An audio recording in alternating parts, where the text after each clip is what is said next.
कभी हार नहीं मानोगे। प्रेरणादायक कहानियां। गौतम बुद्ध की। बुद्ध के हजारों शिष्य थे। जब उनका कोई शिष्य बुद्धत्व को प्राप्त हो जाता वो उसे किसी एक दिशा में भेजकर वहां के लोगों को जागरूक करने और ज्ञान देने के लिए जाने की आज्ञा देते थे। कभी हार नहीं मानोगे। बुद्ध का एक शिष्य बुद्ध के संदिग्ध में 6 वर्षों से था। वो एक दिन महात्मा बुद्ध के पास आया और बुद्ध से कहा, हे बुद्ध, मुझे आपके पास है 6 साल हो गए, मेरे बाद कितने शिष्य आए, उन्हें आपने इस बीच किसी एक दिशा में ज्ञान देने के लिए भेजा, लेकिन मुझे अभी तक नहीं भेजा। क्या मुझे अभी तक बुद्धत्व प्राप्त नहीं हुआ? बुद्ध मुस्कुराए और बोले, ये तो तुम्हें खुद समझना होगा कि तुम्हें बुद्धत्व प्राप्त हुआ है या नहीं। शिष्य बोला, है बुद्ध, आपने मुझे इन 6 सालों में जो भी उपदेश दिया मुझे वो सब याद है। सीधे पेड़ जल्दी काट लिए जाते हैं। आपकी बताए एक एक बात मुझे याद है। आप मुझसे भी पूछ सकते हैं, मैं आपको हर उत्तर देने के लिए सक्षम हूँ। आप मुझे एक मौका तो देता कि मैं किसी भी दिशा में जाकर लोगों को आपके ज्ञान के बारे में भी बता सकूं। बुद्ध ने कहा, ज्ञान की बातों को याद रखने से कुछ नहीं होता। जब तक आप उसे अपने आचरण में ना लाओ, जब तक आप किसी भी चीज को अपने आचरण में नहीं लाओगे, तब तक आप दूसरों को नहीं कह सकते कि वो उसे अपने आचरण में लेकर आए। शिष्य ने कहा, जो भी हो कृपया आप मुझे एक मौका दे, आप मुझ पर भरोसा रखें, मैं सभी को अपने ज्ञान से प्रभावित कर सकता हूँ। मैं लोगों को ऐसी बातें बता सकता हूं जिससे उनके जीवन में शांति आएगी और वो शांतिपूर्ण अपना जीवन जी सकेंगे। बुद्ध ने कहा, अभी तुम तैयार नहीं हो, जब तुम तैयार हो जाओगे मैं तुम्हें खुद सही मार्ग पर जाने के लिए कहूंगा। शिष्य ने कहा, क्यों बुद्ध, आपने मुझे इन 6 वर्षों में इतना भी ज्ञान नहीं दिया जिससे मैं लोगों को प्रभावित कर सकूं। बुद्ध ने कहा, ठीक है, तुम पूर्व दिशा की तरफ जाओ, वहां तुम्हें एक गाँव मिलेगा, उससे तुम भिक्षा मांग कर लाओ और वहां के लोगों को अपने ज्ञान से मदद करना। कल सुबह तुम वहां अकेले जाना और शाम को आकर मुझे बताना तुमने कैसे वहां के लोगों की मदद की। वह शिष्य ये सब सुनकर बेहद खुश हो गया और बुद्ध का आशीर्वाद लेकर चला गया और वह रात भर ज्ञान समेटता रहा और मन ही मन सोच रहा था कि मैं कल ऐसे ज्ञान की छाप छोड़ूंगा कि वहां के लोगों के साथ बुद्ध भी मुझसे प्रभावित हो जाएंगे। सुबह उठकर वो महात्मा बुद्ध को प्रणाम करने गया। उन्हें प्रणाम कर वह पूर्व की तरफ निकल गया। शाम को जब वह वापस आया तो बुद्ध ने देखा कि उस शिष्य के माथे पर चोट लगी है और खून बह रहा है। बुद्ध ने उसे पट्टी की और पूछा, तुम्हें ये चोट कैसे लगी? शिष्य ने कहा कि बुद्धि, वहां के लोग बेहद दुष्ट हैं, उन्हें जरा भी बुद्धि नहीं है। मैं उस गाँव में भिक्षा लेने गया पर किसी ने मुझे भिक्षा नहीं दी, सब मुझे गालियां दे रहे थे। एक व्यक्ति ने तो मुझे भी भिक्षा तो दी लेकिन नीचे फेंक कर और कहा, इसे उठा लो। मैंने उन्हें काफी समझाया लेकिन वह मेरी बात सुनने को तैयार ही नहीं थे। उल्टा उन्होंने मेरे साथ हाथापाई की जिससे मुझे चोट लग गई है। बुद्ध, आप मुझे दूसरी जगह भेजें जहाँ के लोगों में बुद्धि हो, इस तरह ना हो। बुद्ध उसकी बात सुनकर मुस्कुराए और बोले कि अगर तुम्हें दूसरे गाँव में भी ऐसे ही लोग मिले तब तुम क्या करोगे? शिष्य ने कहा, है बुद्ध, ऐसे लोगों को कोई ज्ञान नहीं दे सकता, वह लोग अज्ञानी है, उन्हें कौन समझाए? बुद्ध ने कहा, वह लोग अज्ञानी नहीं बल्कि ज्ञानी है, उनके पास बहुत बुद्धि है परंतु उनके पास खुद का ज्ञान है। अब अगर तुम किसी दूसरे के ज्ञान को चोट पहुंचाओगे तो वह कुछ तो कहेंगे ही, तुम्हें ऐसे लोग हर जगह मिलेंगे, तब तुम अपना ज्ञान उन्हें कैसे दोगे? बुद्ध ने शिष्य को कहा कि आज तुम आराम करो, कल शाम को मेरे पास आना। शिष्य बुद्ध को प्रणाम करके चला गया। अगली शाम जब वह वापस बुद्ध के पास आया तब वहां एक और बुद्ध का शिष्य मौजूद था, उनके हाथ में चोट लगी हुई थी। बुद्ध ने उस शिष्य के हाथ पर चोट देख उस पर पट्टी की और उस शिष्य से पूछा कि तुम्हें ये चोट कैसे लगी?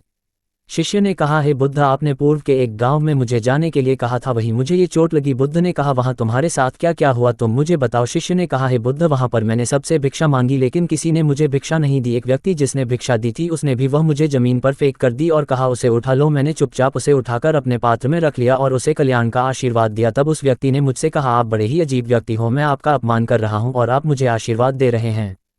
आपका अपमान कर रहा हूं और आप मुझे आशीर्वाद दे रहे हैं। मैंने उनसे कहा कि आप धनी हैं, आपने मुझे दान दिया है इसलिए मैं आपको आशीर्वाद दे रहा हूं। फिर वहां से मैं आगे गया तो कुछ लोगों ने मुझे वहां से जाने के लिए कहा, उन्होंने मुझे कुछ अपशब्द कहे और मुझ पर कुछ पत्थर फेंके जिससे मुझे चोट लग गई। जब मैं वापस आ रहा था तब मैंने एक माँ को रोते हुए देखा, वह अपने बीमार बच्चे को लेकर चिंतित थी। मैं तुरंत जंगल से जाकर उसके लिए जड़ी बूटी ले आया लेकिन वहाँ के लोग मुझे जड़ी बूटी देने नहीं दे रहे थे। फिर मैंने उनसे विनती की कि वह मुझे उस बच्चे का इलाज करने दें, उसके बाद वो जैसा कहेंगे मैं ठीक वैसा ही करूँगा। फिर जिस व्यक्ति ने मुझे भिक्षा दी थी उसने गाँव वालों को समझाया, तब उन्होंने मुझे उस बच्चे को जड़ी बूटी लगाने दी। उसके बाद वह बच्चा ठीक हो गया। फिर गाँव वालों ने मुझसे अपने किए गए अभद्र व्यवहार के लिए क्षमा मांगी और मुझे धन्यवाद कहा। फिर मैं वहाँ से वापस आ गया। है बुद्ध, आपसे एक विनती है, उस गाँव के लोग बहुत भोले भले और सीधे हैं, क्या मैं रोज उसी गांव में जाकर भिक्षा मांग सकता हूं? ये सभी बात वो पहला शिष्य भी सुन रहा था। उसने ये सुनते ही बुद्ध के चरणों में गिरकर कहा कि हे बुद्ध, मैं समझ गया हूं कि अभी मैं उस लायक नहीं हुआ कि दूसरों को ज्ञान दे सकूं। बुद्ध ने कहा, हमें बाहर वैसे ही लोग दिखाई देते हैं जैसे हम भीतर से होते हैं। जब तक हम स्वयं को नहीं बदलते तब तक हम किसी को भी नहीं बदल सकते। खुद में परिवर्तन करना बेहद जरूरी है। कोई भी बात बताने से पहले उसे आचरण में लाना बेहद जरूरी है, क्योंकि आचरण में लाई हुई चीज को बताना समझाना बहुत आसान होता है और उसे लोग बेहद आसानी से अच्छे से समझ पाते हैं। दोस्तों, आपने क्या सीखा इस पोस्ट से जरूर बताएं। निष्कर्ष दोस्तों, हम सभी को ऐसा लगता है कि हमने जो कुछ भी सीखा है वह हमको दूसरों को सिखाना चाहिए, लेकिन हम जाने अनजाने में दूसरों को सिखाने के चक्कर में हम कभी कभी गलत साबित हो जाते हैं। तो इसलिए दोस्तों, अगर आप किसी को भी कोई भी सुझाव देने के लिए जाते हैं, आप कोई भी चीज़ सिखाने के लिए जाते हैं, तो सबसे पहले आप उस कार्य को संपूर्ण रूप से और सही ढंग से अच्छे से सीख जाएं। और आपको जब ये पक्का प्रूफ मिल जाए कि अब मैं इस कार्य को संपूर्ण रूप से सीख चुका हूं, अब मैं दूसरों को सिखा सकता हूं, तभी आप दूसरों को सिखाने के लिए जाए, अन्यथा आपके साथ दुर्व्यवहार हो सकता है और आपको क्षति भी पहुंच सकती है।